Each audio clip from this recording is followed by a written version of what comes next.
My name's Kyle, and I was born here in Los Angeles, California, 1970. My mom is from, and dad are both from Kansas City. My dad's from Kansas City, Kansas, and my mom's from Kansas City, Missouri. My mother's an English teacher, so she has a bachelor's degree, and my dad's a mathematician, so he has a master's degree, and he was an aerospace engineer, and they both just retired. My mom's a Christian Scientist, so that's a Protestant religion that comes from Boston. It's a very small kind of a religious sect, and we grew up reading the King James Version of the Bible, so I grew up going to Sunday school every weekend with my brothers. I have two brothers, an older brother and a younger brother. And my dad is an agnostic and a scientist, so he never went to church with us, so it was just my mom and my two brothers. I'd say we weren't that religious. My mom's very religious, but I'd say my two brothers and I, we kind of rebelled against religion, and we just had a lot of questions that I don't think we found an answer to in the Bibles. We all liked some of the Bible stories. My older brother's a professor who's kind of a Marxist, so he's very left, so he kind of rejected God. And then my younger brother is a construction worker, so he's married and has two kids, so he's starting to look into different religions. I think he's been to the Mormon church, and he's been to a couple other Christian churches. He wants to find some kind of religious background for his family. And I'd say for growing up, from what we learned in church, it was very different from how school was. Like, there was a lot of pressure, mostly just to be a good student, get good grades, and there was a lot of pressures growing up for going out and having fun, drinking, doing drugs and stuff like that. So I think the religious background for a lot of kids that I grew up, we just kind of didn't have the faith to stay on the right track. So most of my friends were agnostic, or nobody really talked about God. We just did what we wanted to do. I think so, and I think a problem with a lot of people, younger people, feel like there's a lot of hypocrisy in church. We watch on TV a lot, the religious leaders always getting in trouble for talking really good in sermons, but then they get arrested for a sin or something. So we saw that a lot on TV. So I think as a young kid that affected a lot of us in religion, where we just lost faith in a lot of the Christian leaders in this country. Everybody that I know really believes that, unless somebody's a very strong Christian. But I think a lot of times we see even the strong Christians still, they kind of lack a faith that they live in their daily life by, how they spend their money, being generous and treating other people kindly. I think there's a problem with the Christian faith in America right now.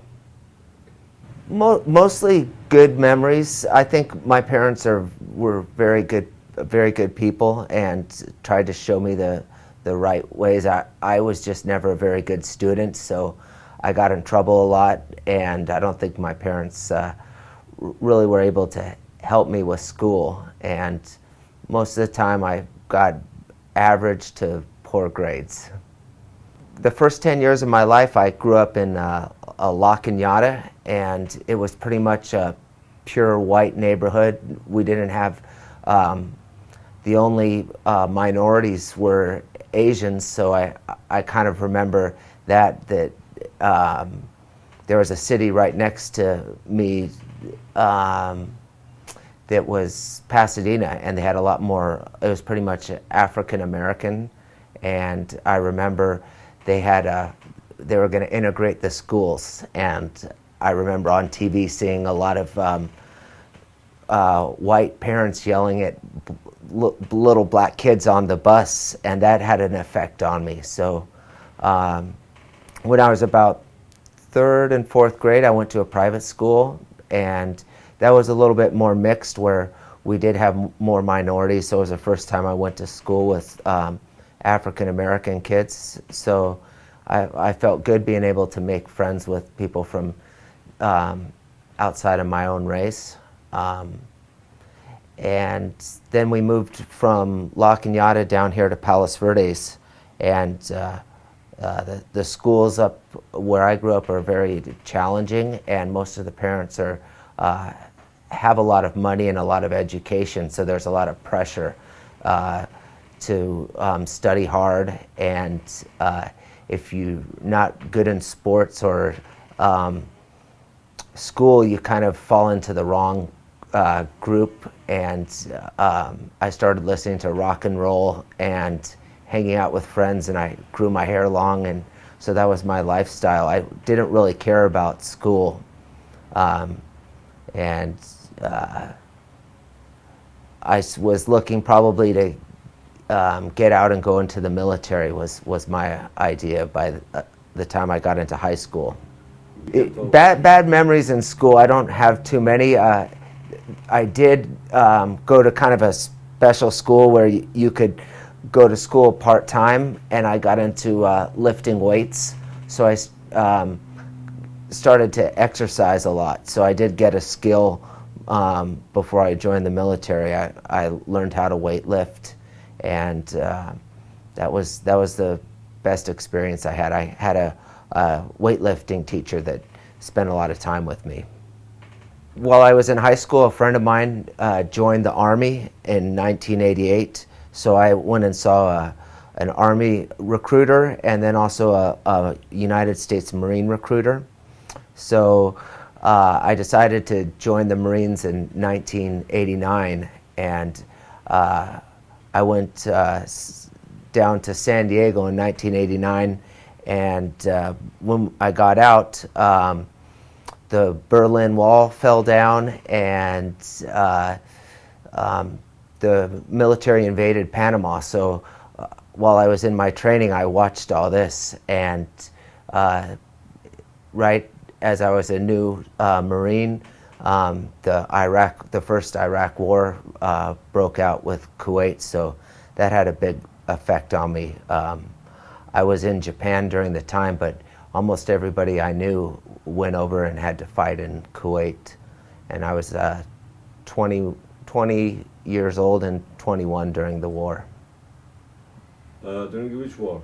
The Desert Storm. I was in the military from 1989 to 1999. No, I worked on artillery, so I shot cannons.